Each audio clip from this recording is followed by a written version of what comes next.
रुद्रने आपले डोके किंचित हलवले. त्याच्या पायातून वेदना ठणकत त्याच्या शरीरभर विजेसारख्या दौडत होत्या. शेवटी पाठीवरील बॅगेला हात घालत रुद्रने पाण्याची बाटली काढली व आपल्या थरथरत्या हातावर पाणी ओतत त्याने आपल्या तोंडावर मारले. दुःख उद्गार काढत रुद्रने आपले डोळे धुतले. त्याचे डोळे अजूनही जळत होते. हळूहळू त्याने आपले डोळे किलकिले केले. त्या जागेत काळोखाने ठाण मांडली होती. तो जणू तिथे उभा राहून एकटक रुद्रकडे पाहत होता. तिथे विदभरही काहीच दिसत नव्हते. अंधाराने जणू त्याच्या बुबुळातच प्रवेश केला. वयाच्या अपार वेदना सहन करत रुद्रने बॅगेतून विजेरी काढली. त्याने विजेरीचा स्विच ऑन केला. त्याची नजर समोर स्थिरावली. नितेश तिथे निपचित पडलेला होता. बाजूला आणखीन 2 तरुण पडलेले होते. त्यांची अवस्था बिकट वाटत होती. डोळ्यांभोवती काळी वर्तुळे उमटलेली होती. दाढीचे केसही किंचित गडद झालेले होते. आधीच क्रुश पडलेला चेहरा थोडा विकृत झाला होता. कातडी जणू हाडांना चिकटली होती. आजूबाजूला नजर फिरवत रुद्र मागे फिरला. ती एक बरीच मोठ्या काळ्या भिंतींनी वेढलेली खोली होती. अगदी काळी, पण बाहेरील भयानक जग व त्यांच्यातील एक सीमारेष. समोर एक मोठे दार होते. रुद्र दरवाजाच्या दिशेने सरकला. दरवाजाच्या फटीतून त्याने हळूच बाहेर डोकावून पाहिले. तिथे किंचितही उजेड नव्हता. अंधाराचे काळे साम्राज्य पाय पसरून बसलेले होते. बाहेर आजूबाजूला आसपास कोणीच नाही. हे पाहून रुद्र हळूच दरवाजा ढकलत बाहेर पडला. दरवाजा कर्कश वाजला. तसे रुद्रच्या हृदयाचे ठोके चुकले. तरीही आसपास काहीच हालचाल झाली नव्हती. हे पाहून रुद्रच्या जीवात जीव आला. आजूबाजूला विजेरीचा प्रकाश झोत फिरवत रुद्र पुढे निघाला. तो काळ्या दगडी भिंतीचा एक भव्य जुना महाल होता. हा महाल नाही, जणू एखाद्या राक्षसाचा गर्भच आहे असे वाटत होते. आजूबाजूच्या तेलकट काळ्या धुळीने माखलेल्या मशालीवरून नजर फिरवत रुद्र पुढे निघाला. आजूबाजूला कोपऱ्यात खालीवर कोळ्यांनी जाळी विणून आपले घर निर्माण केले होते.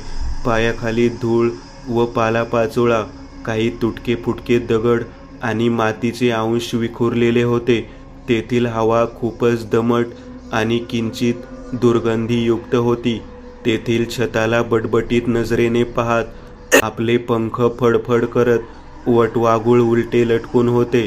तो आवाज तेथील तीव्र शांततेत मनाच्या कोपऱ्यात उतरून भयानक नाद करत होता. खळखळ बाजूच्या छताला टांगलेले खूप जुने झुमर हालत आवाज करत होते. त्या घटनेकडे पाहताच रुद्रच्या काळजाने टुनकन उडी घेतली. आतमध्ये किंचितही वारा नव्हता, तरी झुमर आपोआप कसे हालत होते. वाटत होते जणू कोणीतरी त्याला हात घालून मागे पुढे हलवत आहे. नक्कीच हे कुठल्या तरी आघटिताकडे इशारा करत होते. लगेच धावत जाऊन रुद्र समोरील भिंतीच्या कप्प्यात अंधारी भागात आपले अंग चोरून लपला.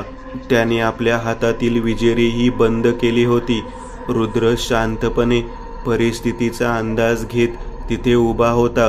तोच छमछम पैंजणासोबत कुणाच्या तरी पावलांचा आवाज आला. तसा काळजात उतरून त्याने काळीज हेलावून सोडले. रुद्र आपल्या हृदयाच्या ठोक्यांचा अंदाज घेतच होता की पावलांचा आवाज त्याच्या आणखीनच जवळ येऊ लागला. त्या प्रत्येक पावलांबरोबर हृदयाचे ठोकेही चुकत होते.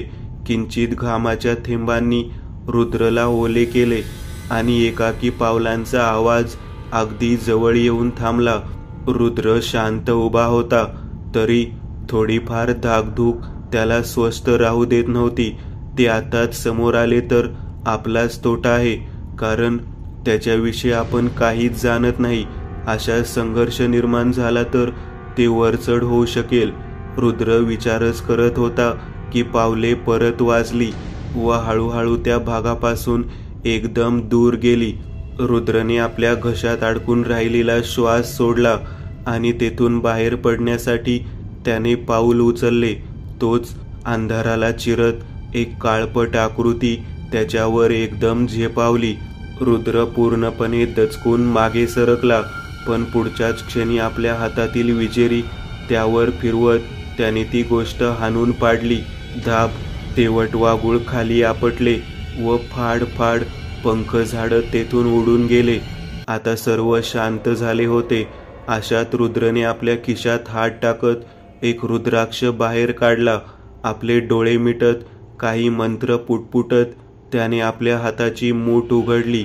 त्याच्या हातातील रुद्राक्ष तेजस्वीपणे चमकत होता आणि लगेच आधांतरी तरंगत रुद्राक्ष पुढे सरला. रुद्रनेही त्यांच्या मागे आपली पावले उचलली तसा तो एका बंद दरवाजापाशी येऊन थांबला. रुद्राक्षही तेथेच अडकला होता. ही खोलीच येथले सर्व रहस्य उलगडेल या आशेने रुद्रने दरवाजा ढकलला. दरवाजाने आपली हाडे घासत तोंड वासले. धूळ हवेत उडाली व कोळ्यांची काळी जाळी तुटून पडली. रुद्रने आतमध्ये प्रवेश करत रुद्राक्षाला हात घातला व तो पूर्ववत झाला. रुद्रने आपले डोळे विस्फारून त्या खोलीभर नजर फिरवली.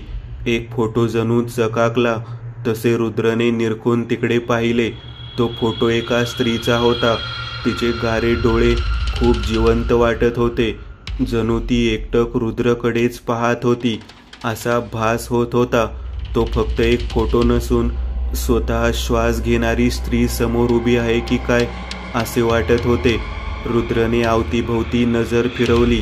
काही जीर्ण झालेले पडदे वाऱ्याने फडफडत होते. समोरील लाकडी पलंग मोडकळीस आला होता. भिंतीलगत एक जुना आरसा होता आणि तिथे काही संदूक ठेवलेले होते. रुद्रने तिकडे आपली पावले उचलली. त्याने एका संदुकाची कडी पकडून तो उघडला. आतमध्ये एखाद्या स्त्रीचे भरझरी कपडे, साड्या होत्या. दुसरी पेटीही त्याने उघडून पाहिली. अंधारातही चमकणारे काही दागिने होते. शेवटी रुद्रने त्या कपड्यांना आपला थरथरता हात घातला व डोळे बंद केले. तो आता वेगळ्याच जगात शिरला होता. तेथील भूतकाळ आता त्याच्या डोळ्यासमोर नाचू लागला होता. आई ग! आपले ठणकत असलेले डोके पकडत नितेश चेहरा वेडावाकडा करत उठला. त्याची अवस्था बिकट होती. त्याचे डोळे जणू बंदच पडलेले होते. मेंदूवर एखादी नशा चढलेली आहे तसा तो फक्त झिंगत होता. अवतीभोवती अंधार होता. अशात समोर दोन ठळक काळ्या आकृत्या पाहून त्याच्या हृदयात काहीतरी चरचर करत पेटत निघून गेले. तो एकदम शहारून मागे सरकला तसे समोरून मोठी किंकाळी उमटली. याने तर नितेश जागचा थरथरून उठला. आता तो पूर्ण शुद्धीवर आला होता, पण भीतीने त्याचे शरीर परत नियंत्रण गमावण्याच्या बेतात होते. थरथरत्या हाताने त्याने आपले खिसे चाच पडले. एक लाईटर आधीच त्याच्या खिशात होती. थरथरत त्याने ती काढून पेटवली. हलक्या उजेडात तेथील परिसर उजळला. समोर दोन मानवी चेहरे पाहून नितेश आश्चर्यचकित झाला. ते समोरील दोन तरुण आपल्या समोर माणसाला पाहून शांत झाले होते, तरी भीतीपोटी एकमेकांना घट्ट पकडून थरथरत विस्फारलेल्या नजरेने नितेशकडे पाहत होते. तुम्ही दोघे कोण व इथे काय करत आहात? ही जुनी खोली कोणती? रुद्र कुठे आहे आणि तुम्ही मला इथे का आणले? आता नितेश पूर्ण गोंधळलेला होता. आजूबाजूला नजर फिरवत तो कंपित आवाजात बोलला. आता त्याला परिस्थिती काय आहे ते समजत होते. आता मात्र त्या दोघा तरुणातील एक जण म्हणाला, मी अश्विन आणि हा प्रीतम. आम्ही स्वतः इथे अडकलोय. आम्ही तुम्हाला इथे आणलेले नाही. काय? तू अश्विन आणि हा तुझा मित्र? अरे आम्ही तुम्हालाच शोधायला इथे आलोय. मी नितेश आहे आणि माझा भाऊ रुद्र. रुद्र कुठे आहे? तो असता तर सर्व ठीक झाले असते, पण नितेश डोके जमिनीकडे लवलवत उदासवाण्या स्वरात म्हणाला. तेवढ्यात दरवाजा लोटला गेला आणि नितेश दचकला. अश्विन आणि प्रीतम तर थरथरत एकमेकांना चिकटले. आपले डोळे किंचित बारीक करून नितेशने दरवाजात पाहिले. समोर रुद्र उभा होता. पटकन उठून नितेश रुद्रच्या दिशेने धावला. त्याने त्याला मिठीच मारली व रडत म्हणाला, कुठे होतास तू? मी किती घाबरून गेलो होतो. शांत हो. नितेशच्या पाठीवरून प्रेमाने हात फिरवत रुद्र म्हणाला. पुन्हा दरवाजा लावून घेत रुद्र आतमध्ये शिरला. लायटरने समोरील मशाल पेटवत रुद्र खाली बसला.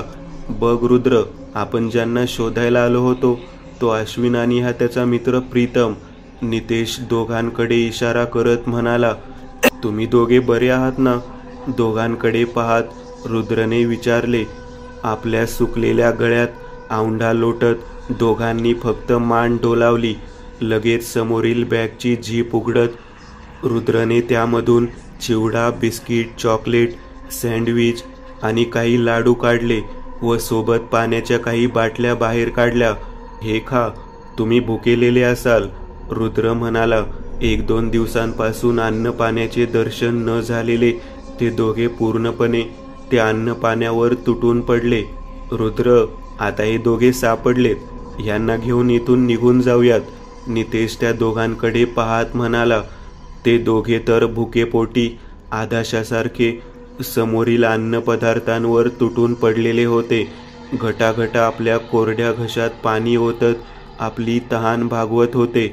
नाही नितेश, हे कोणालाच जमणार नाही, कारण आपण एका खूपच शक्तिशाली दुष्ट शक्तीच्या तावडीत अडकलोय. येथून पळणे तर स्वप्नात सुद्धा शक्य नाही. रुद्र खूपच गंभीर स्वरात म्हणाला. मग काय आपण आयुष्यभर येथेच अडकून राहायचे काय?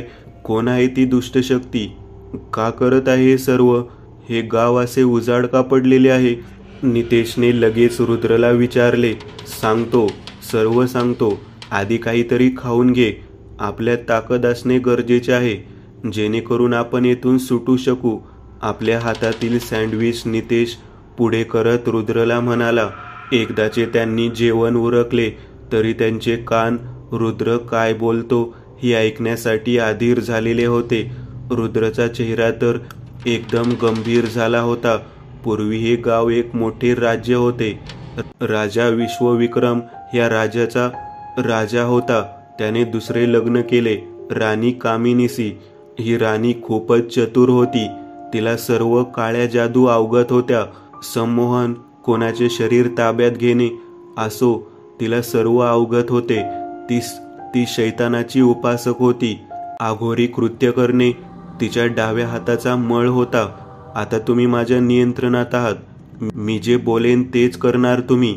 मिश्किल हसत कामिनी राजा विश्वविक्रमला म्हणाली. राजा पूर्ण गुंगीत गेला होता व कुठेतरी डोळे विस्फारून पाहत बसला होता. याप्रमाणे राणी कामिनीने सर्व राज्य आपल्या ताब्यात घेतले. राजाचे सर्व पुत्र, पत्नी, भाऊबंद यांना आपल्या स्थापन केलेल्या शैतानी मंदिरात सैतानाच्या मूर्तीपुढे बली दिले. सर्वांचा संहार केल्यानंतर तिची वाकडी नजर गावातील स्त्री, पुरुष तसेच लहान मोठ्यांवर पडली. तिचे खास सैनिक नेहमीच तिचे रक्षण करत असल्यामुळे कोणाला तिच्या जवळही जाता येत नव्हते. तिने गावातील माणसांना फरफटत आणून सैतानाला नरबळी चढवला. जो कोणी गाव सोडून पळण्याचा प्रयत्न करी त्याला तिचे सैनिक वाटेतच ठार करत असत. एके दिवशी गावात एक साधू आले. सैनिकांनी त्यांच्याविषयी सांगताच कामिनी खुश झाली. त्यांना मुसके आवळून माझ्याकडे आणा. मी माझ्या काळ्या शक्तीने भरलेल्या दैवताला त्याच्या बलीने खुश करीन. राणी आसुरीपणे हसत म्हणाली. ही राणी कोणताही नरबळी फक्त अमावस्या, सूर्यग्रहण, चंद्रग्रहण अशाच काळ्या दिवशी देत असे. कुंकुने माखलेला, गुडघ्यावर डसलेला साधू नजर उचलून क्रोधाने कामिनीकडे पाहत होता. काय बघतोस मेल्या? आज तुझा शेवटचा दिवस आहे. हसत कामिनी म्हणाली. अगं पापे, तुझाही अंत होईल आणि भयंकर होईल. तुलाही तुझ्या सैतानासोबत नरकात जागा मिळेल. साधू रागात म्हणाला. तुझी इतकी हिंमत? म्हणत कामिनीने त्याच्यावर हात उचलला व त्याच्या गळ्यात लिंबाची माळ टाकली. त्याला आडवे पाडा इथे. कामिनी सैनिकांवर ओरडली तसे त्यांनी साधूला नरबळी देण्याच्या ठिकाणी आडवे पाडले.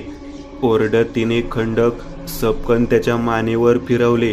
साधूचे डोके तुटून बाजूला पडले. आसुरीपणे हसत कामिनीने सैतानी मूर्तीकडे पाहिले. त्या साधूचे डोके तुटून रक्ताच्या थारोळ्यात लोळू लागले, जणू अजूनही त्यांच्यात जीव होता. आणि एकाएकी त्याने तोंड उघडले. मी तुला श्राप देतो दुष्टे, तुझाही अशाच प्रकारे नाश होईल. हे राज्य संपुष्टात येईल व एक खंडहर पडेल. इथे भूते वास करतील. आसपास सर्वत्र घनदाट जंगल वाढेल. माणूस म्हणावा अशी एकही गोष्ट इथे उरणार नाही. ओरडत कामिनीने त्या साधूच्या डोक्याचे 2 तुकडे केले. रुद्र बोलण्याचा थांबला.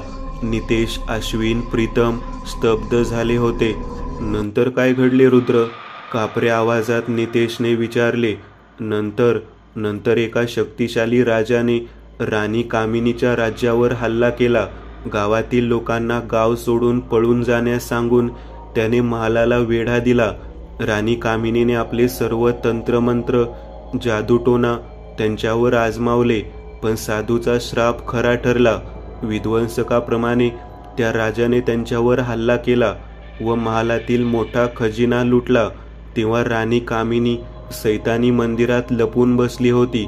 त्या राजाने तिला शोधून काढून तिचे सर्व पाप तिच्याच माती लोटत तिचा शिरच्छेद केला. मी सोडणार नाही कोणाला. मी मृत्यूचा तांडव करेन. तुटल्यानंतर तिचे डोके ओरडू लागले. तसे राजाने तिच्या डोक्याचे 2 तुकडे केले. जसे तिने साधू सोबत केले होते तसेच सर्व काही तिच्या सोबत झाले. नंतर एका बंद पेटीत तिचे मृत शरीर भरून ते तळघरात ठेवले. तिचा दुष्ट आत्मा सर्वत्र भटकू लागला. ती माणसांच्या शोधात होती. तिकडे एकही माणूस भटकत नसे.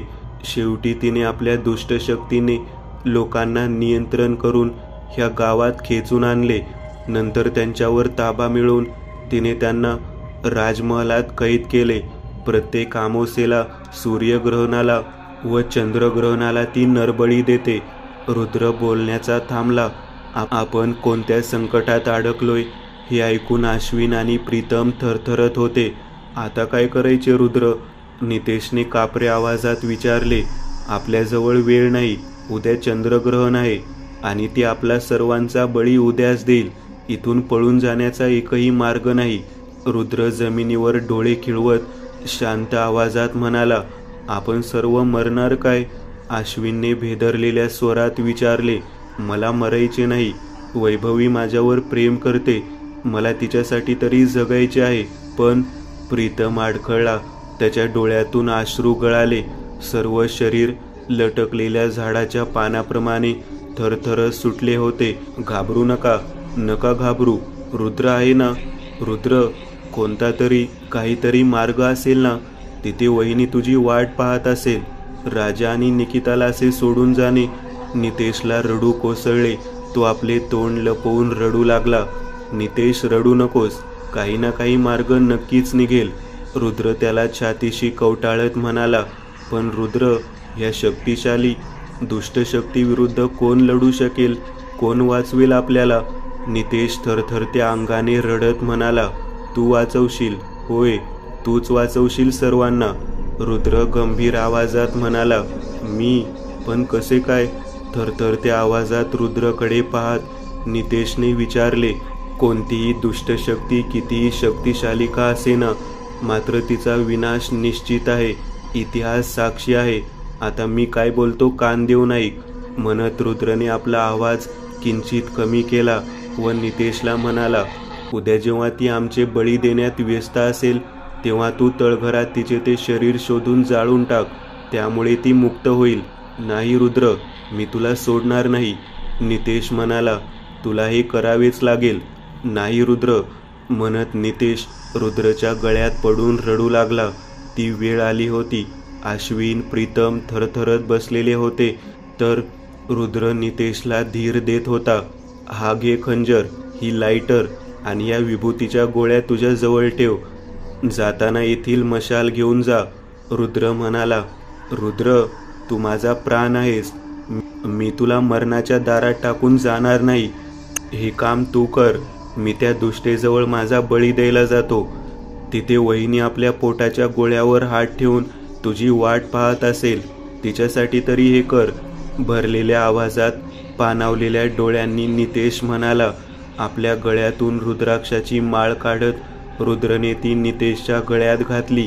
जेव्हा अश्विनीची आई माझ्या जवळ आली होती तेव्हाच त्याची आणि प्रीतमची जबाबदारी माझ्यावर येऊन पडली होती. म्हणून आधी यांचे रक्षण करणे मला भाग आहे. मग मृत्यू आला तरी चालेल, रुद्र म्हणाला.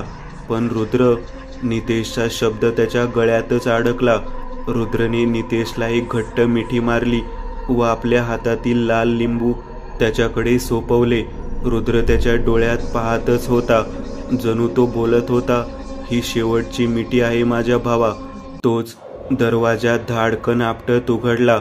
एक गरम हवेचा झोत त्यांच्या अंगावर येऊन आपटला. आपल्या शरीराला आळोखे पिळोखे देत अश्विन आणि प्रीतम मोठ्याने ओरडले. त्याचे डोळे पांढरे फटफटीत पडले व ते जागचे ताडकन उठले. रुद्रचे शरीर थरथरू लागले होते. तो किंचित कापऱ्या आवाजात म्हणाला, ही रुद्राक्षाची माळ तुझे त्या दुष्टशक्तीच्या प्रत्येक प्रभावापासून रक्षण करेल. जा आणि विजयी हो.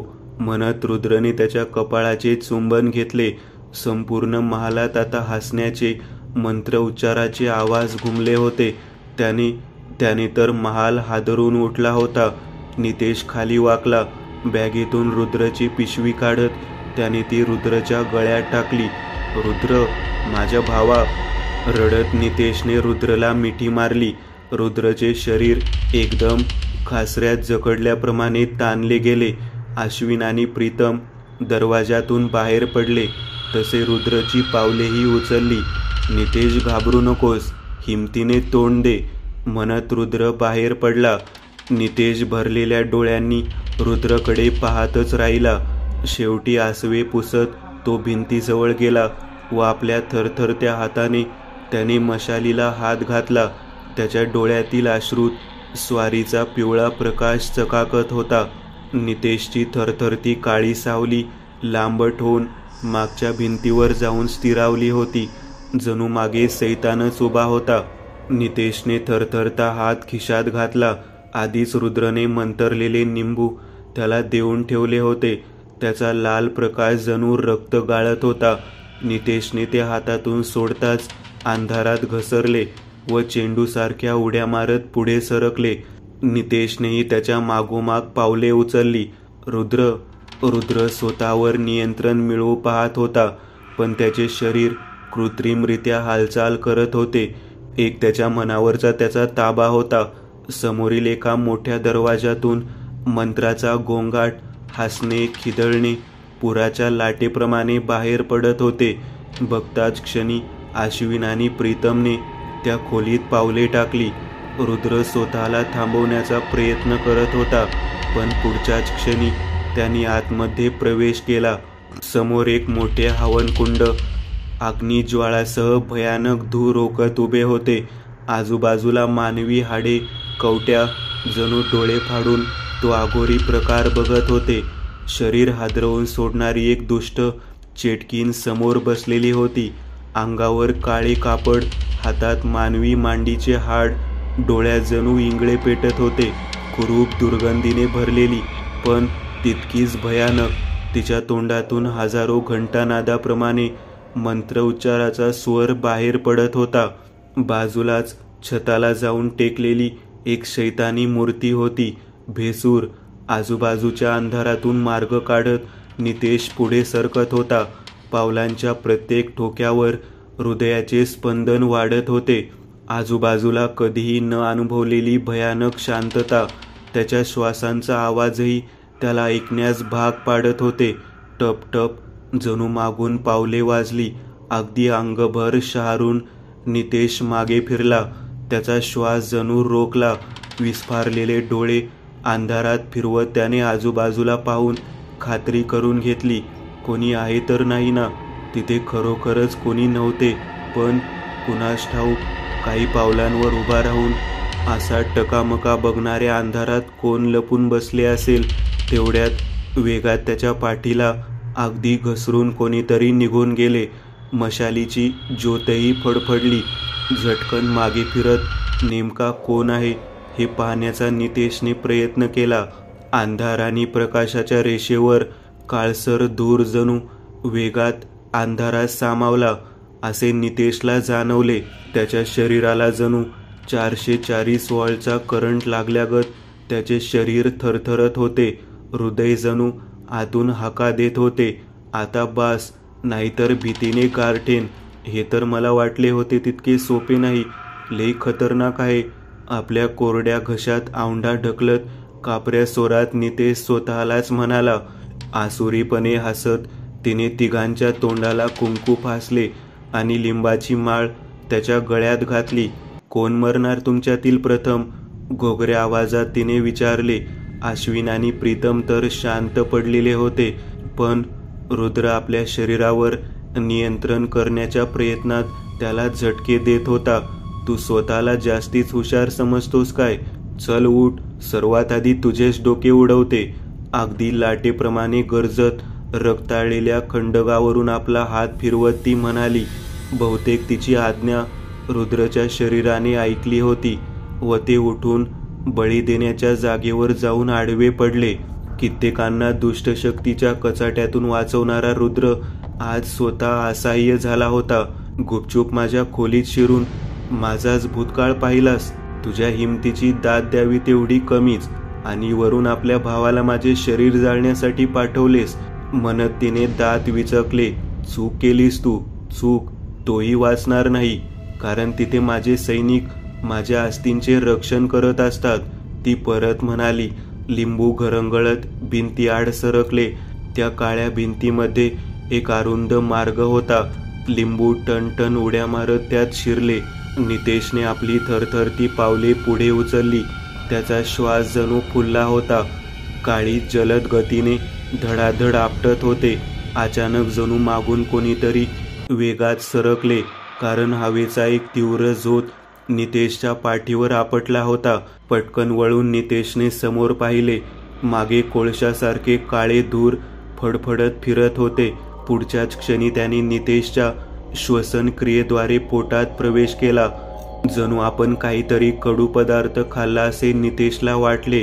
तेवढ्यात काहीतरी बाजूच्या भिंतीवर कोळ्यासारखे सरकले. झटकन नितेशने तिकडे नजर फिरवली.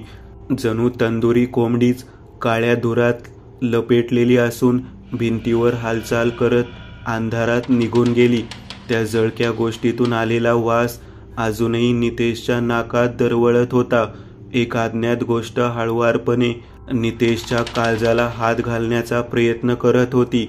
त्या जळक्या गोष्टीतून आलेला वास अजूनही नितेशच्या नाकात दरवळत होता. एक अज्ञात गोष्ट हळुवारपणे नितेशच्या काळजाला हात घालण्याचा प्रयत्न करत होती. सावकाश त्याने पावले पुढे उचलली. 1-2, तोच टप टप आवाज करत काहीतरी छतावरून गळत नितेशच्या हातावर पडले. त्याचे शरीर क्षणात शहारले. एक विचित्र चिपचिप द्रव्य पदार्थ कुबट वासाबरोबर हातावर तरंगत होता. थरथरती मान नितेशने वरती उचलली.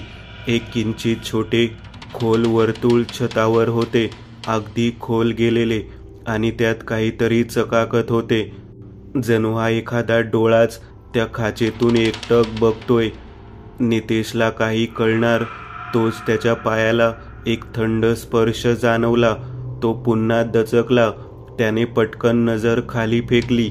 एक पांढरा फटफटीत जणू एखाद्या प्रेताचा हात अंधारातून जलद गतीने पुढे आला व त्याने क्षणात नितेशच्या पायाला घट्ट पकडले, आणि काही कळण्या अगोदरच कोणीतरी त्याला क्षणात ओढून खाली पाडले. मशालीच्या पिवळ्या प्रकाशात एक विकृत चेहरा काळजाला फाडून टाकणाऱ्या हास्यासोबत अंधारातून क्षणभर पुढे आला. त्याच्या चेहऱ्यावर डोळे नसून जणू चांदण्याच चमकत आहेत असं भासले. ते सावट इतके भयानक होते की पाहता क्षणी नितेशचे काळीज विरघळले. पण खेळ अजून संपला नव्हता. त्याने एक मोठी कांठाळी बसवणारी किंकाळी फोडत नितेशला ओढले. मशाल हातातून निसटून तिथेच डोक्यापाशी पडली. नितेशचा श्वास काळजात अडकला व एक वेळ त्याचे डोकेही बंद पडले. त्याच्या पाठीला खरचटण्याच्या वेदनांनी जणू त्याच्या डोक्यावर आघात केला, आणि क्षणात आपले छोटे खंजर काढून नितेशने समोर फिरवले. सप आवाज करत खंजराचे पाते हवेत फिरले. ते जादुई खंजर हवेत फिरताच तलवारीमध्ये रूपांतरित झाले आणि नेमका त्याने त्या भयानक आकृतीचा ठाव घेतला. तलवार त्या सावटावरून फिरताच काही ठिणग्या उडाल्या आणि ते प्रेत क्षणात अंधारात पळाले. नितेश धडपडत उठला व मशालीच्या दिशेने धावला. तोच काळे सावट भिंतीतून निघून त्याच्यावर झेपावले. तसे घामाने डबडबलेल्या नितेशने क्षणात त्याच्यावर तलवार फिरवली. तोच डाव्या हाताच्या भिंतीतून सुद्धा एक प्रेत वाऱ्याच्या वेगाने त्याच्यावर धावले. प्रसंगावधान राखून नितेशने धडधडते काळीज घेऊन तलवारीने त्याच्यावर हल्ला केला. इतक्यात त्याच्या पाठीवर दणका पडला. कोणीतरी तिसऱ्यानेच चांगला जोरदार धक्का त्याला दिला होता. खानकन तलवार खाली आपटली. तसे ते पुन्हा खंजरमध्ये रूपांतरित झाले आणि नितेश कोलांट्या खात पुढे जाऊन कोसळला. तो स्वतःला सावरत उठला. वेदनेच्या कळा, गुडघे, हाताचे कोपरे ह्या तुटल्या होत्या. त्याही स्थितीत तो खंजराच्या दिशेने सरकला. तोच कोणीतरी त्याच्या डाव्या हाताला पकडून ओढले. सोबत एखाद्याने त्याचे केस पकडले आणि कावळे जसे भाकरीचा तुकडा घेऊन जातात तसेच अर्धे हवेत उचलून त्यांनी नितेशला ओढले. त्यांचे आसुरी भेसूर हसणे, खिदळणे नितेशच्या कानात घंटानादाप्रमाणे घुमले. त्याचे पाय फक्त जमिनीला रगडत पुढे सरकत होते. अगदी घामाघूम झालेला, जीवन मृत्यूच्या खेळात अडकलेला नितेश हताश झाला होता. आता कोणताच मार्ग नव्हता. त्याने आपल्या परीने पूर्ण प्रयत्न केला होता. तुझा भाऊ मेलाच समज आणि आता तुझी पाळी, घोगऱ्या गळ्याने ती आकृती रुद्रला म्हणाली. तसे तिने हातातील खंडकाने रुद्रच्या मानेचा वेध धरला. नितेश झटपटत होता. घामाचे थेंब त्याच्या भीतीने भरलेल्या चेहऱ्यावरून गळत होते. अचानक त्याला काहीतरी सुचले. तसे खाली लोंबकळणारा आपला उजवा हात त्याने खिशात टाकला व काहीतरी घाईघाईत काढत चुराडा करत त्याने हवेत फेकले. फाट फटाक्यासारखा मोठा आवाज तेजस्वी उजेडासह घुमला. हवेत लटकणारा नितेश धाडकन खाली आपटला. जोरजोरात श्वासोच्छ्वास करत असल्याने त्याची छाती खालीवर होत होती. बरे रुद्रने विभूतीची गोळी दिली होती. श्वास उघड्या तोंडाने आत घेत तो स्वतःशीच पुटपुटला. लागलीच वेळ न दवडता त्याने समोरील मशाल उचलली व खंजर एका हातात पकडत तो समोरील दरवाजाच्या दिशेने धावला, ज्यावर ते लाल निंबू जाऊन अडकले होते. हातांनी तो जाड लोखंडी दरवाजा ढकलत नितेशने हळूच आपली पावले आत टाकली. हवेत उडालेली कडवड धूळ त्याच्या नाकातोंडात जात होती. श्वासाची गती मंदावली होती तरी छातीत काळीज आपटत होते. विस्फारलेल्या डोळ्यांनी नितेशने त्या अंधारी खोलीत नजर फिरवली. कोळ्यांची जाळी लोंबकळत होती. सर्व भिंती कसा काळ्या कुळकुळीत पडलेल्या होत्या आणि त्या छोट्या खोलीच्या तळाला मधोमध एक लाकडी थडगे खिळले होते. त्यावर पाली सुकसुक करत फिरत होत्या. जाळी धुळीने त्यावर विसावा घेतला होता. पुन्हा एकदा नितेशने खाली जाणाऱ्या पायऱ्यांवर नजर फेकली. हेच आहे ते. ते शब्द जणू त्याच्या काळजातून निघाले. धाड. तेवढ्यात मागून उघडा असलेला दरवाजा जोरदार आपटून बंद झाला. तसा नितेशला इतका जोरदार धक्का बसला की तो नेमका खाली जाऊन धाडकन आपटला. खंजर कुठे पडले माहीत नाही. मशाल एका बाजूला निश्चित पडून फडफडत होती. असंख्य वेदना नितेशच्या छातीतून उमटत होत्या. तो थरथरत उठण्याचा प्रयत्न करत होता पण वेदनेने त्याचे शरीर जणू मरणच पावले होते. त्याची मान उजवीकडे होती आणि नजर त्या फडफडणाऱ्या मशालीवर खिळली होती. अचानक एक लाळ गाळणारा काळा कुचका चेहरा त्या पिवळ्या प्रकाशात समोर आला. त्याच्या तोंडावरील हास्य काळजात भीतीचे बीज पेरत होते आणि अचानक त्याने मशालीवर फुंकर मारली. काही वेळ तिथे तीव्र शांतता पसरली. भीतीने धडधडणाऱ्या आपल्या काळजाचा आणि नियंत्रणाबाहेर गेलेल्या आपल्या श्वासांचा आवाज स्पष्टपणे नितेशच्या कानी पडत होता. कसा तरी आपल्या हातांवर जोर देत तो उठला. थरथरत्या हाताने लायटर काढून त्याने पेटवले. तसे क्षणात असंख्य विभत्स चेहरे त्याच्या तोंडावर धावून आले. लायटर विझली, पण काळजात उमटलेली कळ चरचर करत खोलवर गेली.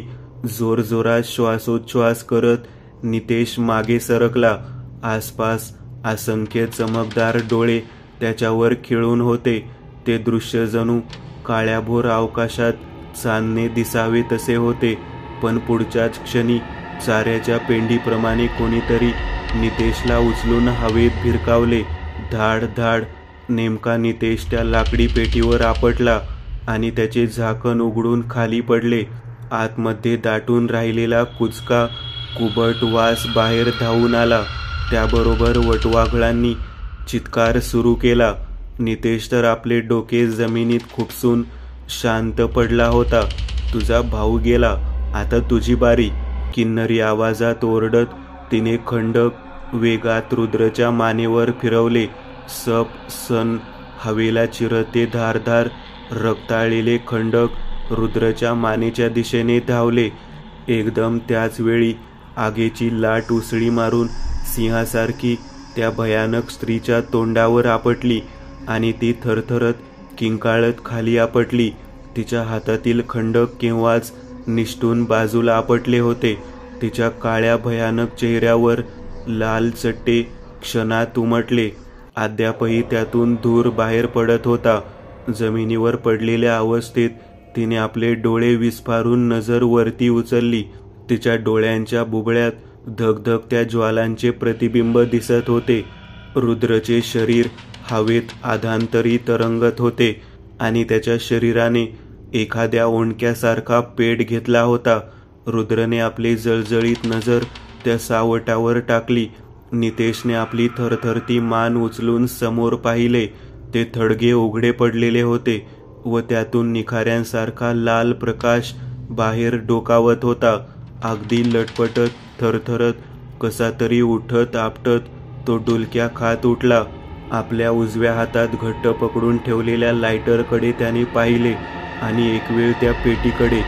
पुढच्याच क्षणी लायटर पेटवत त्याने पाऊल उचलले. तोच जमिनीतून एक कुचका हात वेगात बाहेर आला व त्याने त्याचा पाय घट्ट पकडला. नितेशने ओरडत जोर लावला. तोच मांजरासारख्या उड्या मारत ओलसर अंगाचे काळे मानवी सांगाडे भिंतीतून निघून त्याच्या अंगावर धावून आले व त्यांनी त्याच्यावर उडी मारून त्याला उभेच अजगरासारखे जखडले. नितेशचा दम कोंडला होता. त्याचे शरीर जणू गाळात अडकल्यागत थरथरत स्थिर झाले. तरीही त्याचे डोळे त्या थडग्यावर खिळले होते. किंकाळी फोडत त्या दुष्टेने आपला हात पुढे केला.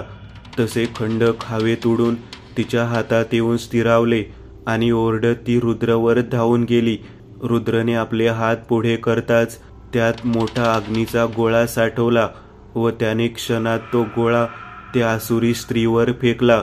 इथे नितेशने आपल्या हातातील पेटती लायटर कशी तरी वेगात थडग्याच्या दिशेने फेकली.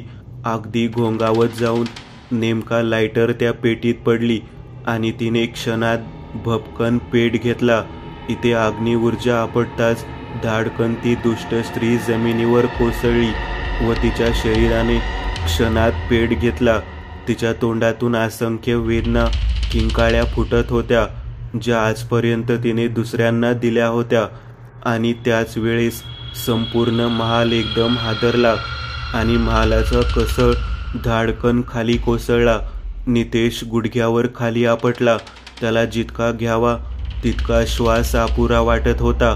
खोकत स्वतःला सावरत तो कसा तरी उठला. समोरील मशाल उचलत त्याने पेटणाऱ्या थडग्यावर धरली व ती पेटवून त्याने आपले खंजर हातात घेत दुखरे पाय सावकाश पायऱ्यांवर टाकले. अश्विन, प्रीतम, शुद्धीवर या. रुद्र त्या दोघांचे गाल थोपटत ओरडला, तरी त्यांची काहीच हालचाल नव्हती. अगदी ते निश्चित पडले होते इथे महालाचा कोपरून कोपरा थरथरत होता आणि तोच समोरील सैतानी मूर्तीला पायापासून ते डोक्यापर्यंत चिरत एक चीर वेगात गेली. धाड!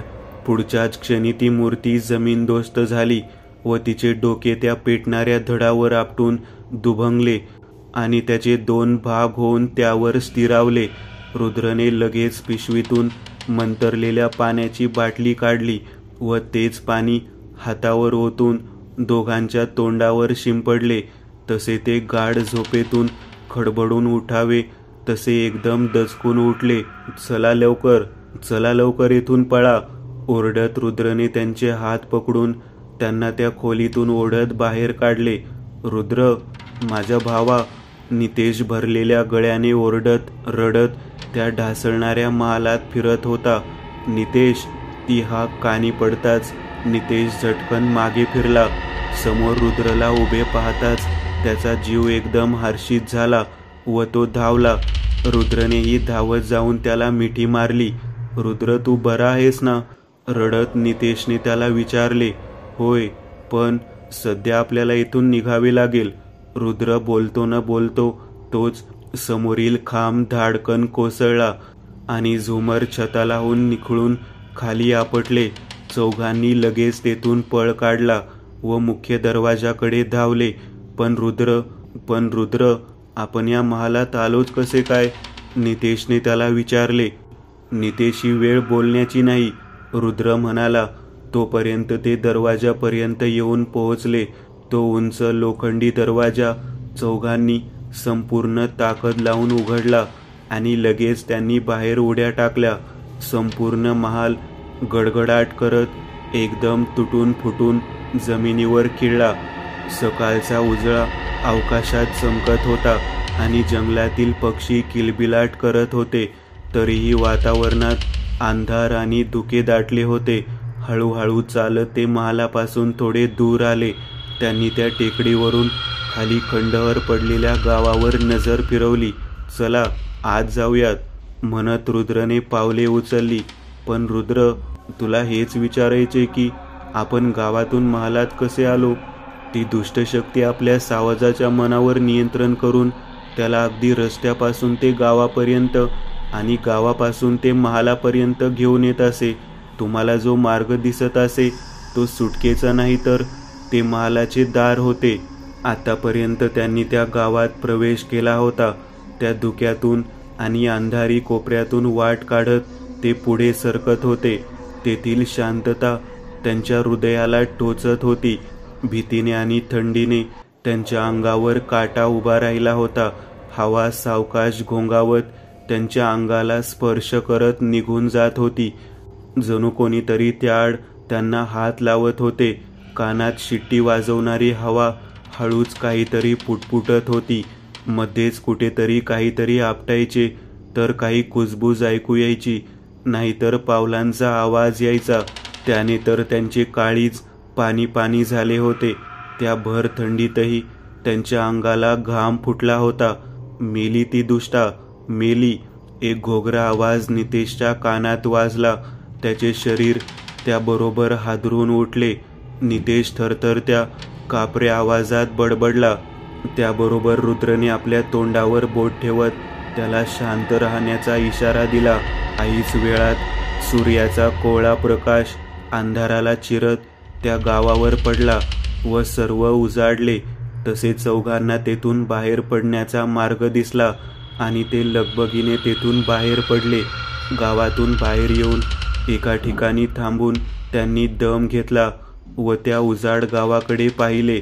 रुद्र, हे गाव कितीतरी काळापासून इथे आहे, तरी कोणा माणसाला ह्याची माहिती कशी काय नाही?